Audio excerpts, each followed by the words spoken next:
আসসালামু আলাইকুম। পৃথিবীর যে যে প্রান্ত থেকে দেখছেন এবং শুনছেন সবাইকে শুভেচ্ছা জানাচ্ছি। আজকে বাংলাদেশের রাজনীতিতে একটি নতুন মেরুকরণ হচ্ছে এবং এটি নিয়ে আলোচনা হচ্ছে, ব্যাপক আলোচনা হচ্ছে যে বাংলাদেশের রাজনীতি কোন দিকে যাচ্ছে।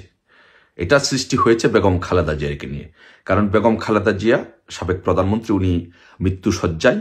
উনি কেউ কেউ বলছেন যে উনি মারা গেছে, কেউ বলছেন যে উনি মৃত্যুর কাছাকাছি, জীবন মৃত্যুর সন্ধিক্ষণে। বাট সেটা নিয়ে আমি আলোচনা করবো না। উনি একজন বয়োজ্যেষ্ঠ মানুষ, সাবেক প্রধানমন্ত্রী, সবারই মা আছে।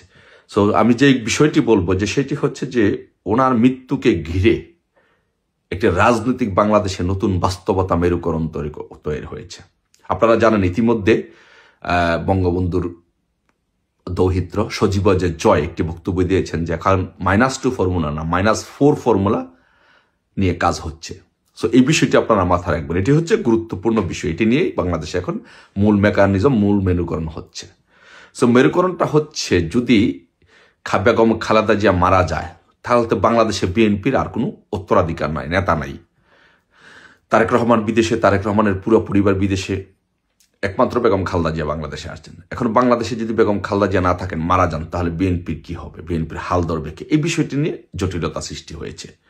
সো এই বিষয়টি উনি মারা যাওয়ার ফলে ওনারা যে -4 ফর্মুলা বাস্তবায়নের যে চেষ্টা করছিল, সেই ফর্মুলাটা বাস্তবায়ন ওনাদের জন্য ওনারা একটা স্বপ্ন দেখা শুরু করেছে।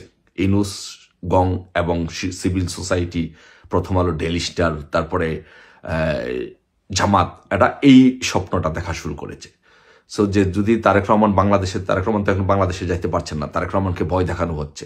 অ্যাকচুয়ালি তারেক রহমানকে ভয় দেখানো হচ্ছে এবং তারেক রহমানের আসলেই ভয় আছে। কারণটা হচ্ছে যে তারেক রহমানকে মার্কিন যুক্তরাষ্ট্র পছন্দ করে না, তারেক রহমানকে ভারত পছন্দ করে না, তারেক রহমানকে বাংলাদেশের সিনিয়র পলিটিশিয়ানরা পছন্দ করে না, বিএনপির সিনিয়র পলিটিশিয়ানরা পছন্দ করে না, তারেক রহমানকে বাংলাদেশের সিভিল সোসাইটি পছন্দ করে না। আর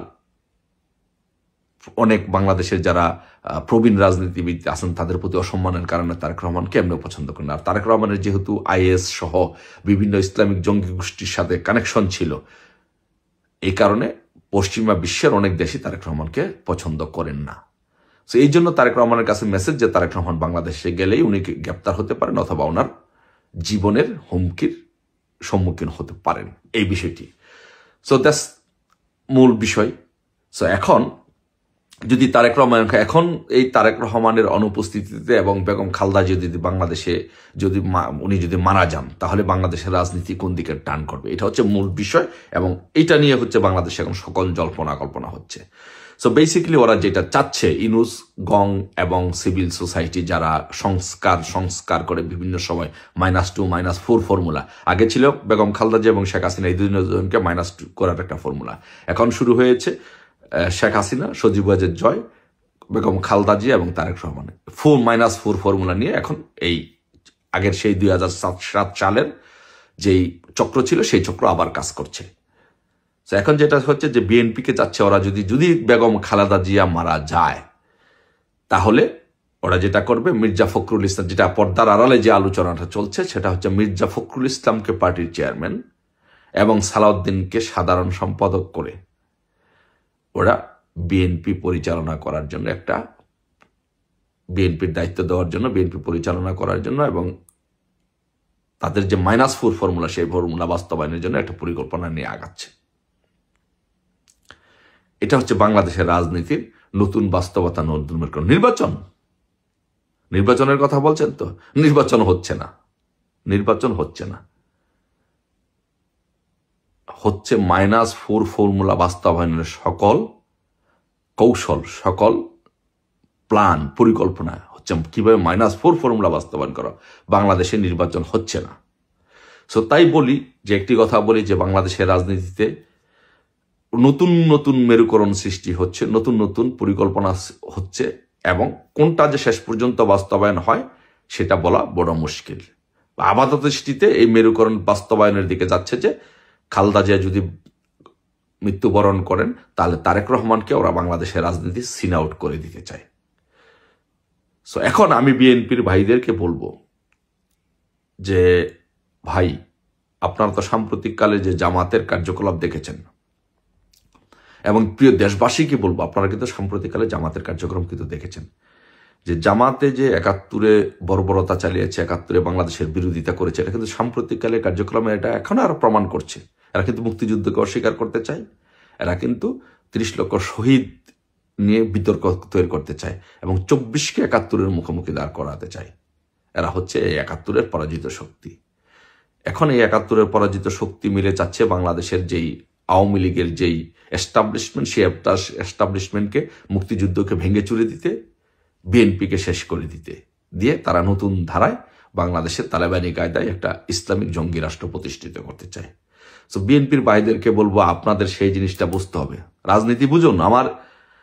আমি ৫ আগস্টের ঘটনার পরে আমি ৬ তারিখ, ৭ তারিখ, ৮ তারিখ ধারাবাহিক আমি এগুলো নিয়ে কথা বলেছি। তখনই বলেছি যে বিএনপিকে বাঁচতে হলে আওয়ামী লীগের হাত ধরেই বাংলাদেশের রাজনীতি করে আপনারা বাংলাদেশে গণতন্ত্র পুনরুদ্ধার করতে হবে। কিন্তু আপনারা সেটি শোনেন নাই। আপনারা খুশি হয়েছেন কি নিয়ে? টেম্পু স্টেশন দখল করেছেন, নগদ টাকা, সবজির দোকানের চাঁদা, ফুটপাতের দোকানে চাঁদা, লঞ্চ ঘাট, নৌকা ঘাট, খেয়া ঘাট, গোদারা ঘাট, আপনি যাই বলেন না কেন, আপনারা এইগুলো নিয়ে ব্যস্ত থেকেছেন। চাঁদাবাজি, আগে চাঁদা গেলে এক জায়গা থেকে এখন একজনের কাছে, এখন আপনারা চাঁদা নিচ্ছেন ৪ জনে, মানুষের জীবনকে অতিষ্ঠ করে দিচ্ছেন।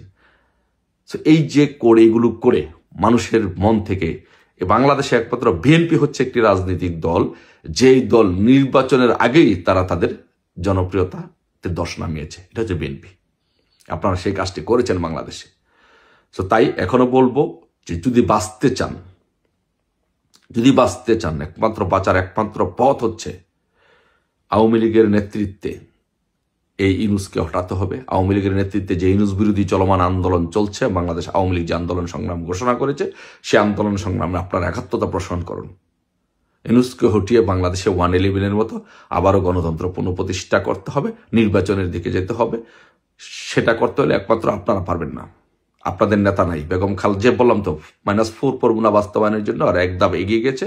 বেগম খালেদা জিয়া মৃত্যুসজ্জা যে কোনো মুহূর্তে চলে যেতে পারে, তারেক রহমান আর বাংলাদেশে যেতে পারছেন না। আপনারা যেই স্বপ্নই দেখেন না কেন, এই কাপুরুষ আর বাংলাদেশে যাচ্ছেন না। সো তাই বলবো যে আওয়ামী লীগের নেতৃত্বে যে আন্দোলন সংগ্রাম চলছে, চলমান আন্দোলন সংগ্রাম, সেই আন্দোলন সংগ্রামে একত্রতা প্রকাশ করুন। আওয়ামী লীগের নেতৃত্ব মেনে নিয়ে বাংলাদেশে আন্দোলন সংগ্রামের মাধ্যমে গণতন্ত্র প্রতিষ্ঠা করুন। ধন্যবাদ সবাইকে, ভালো থাকুন। জয় বাংলা, জয় বঙ্গবন্ধু।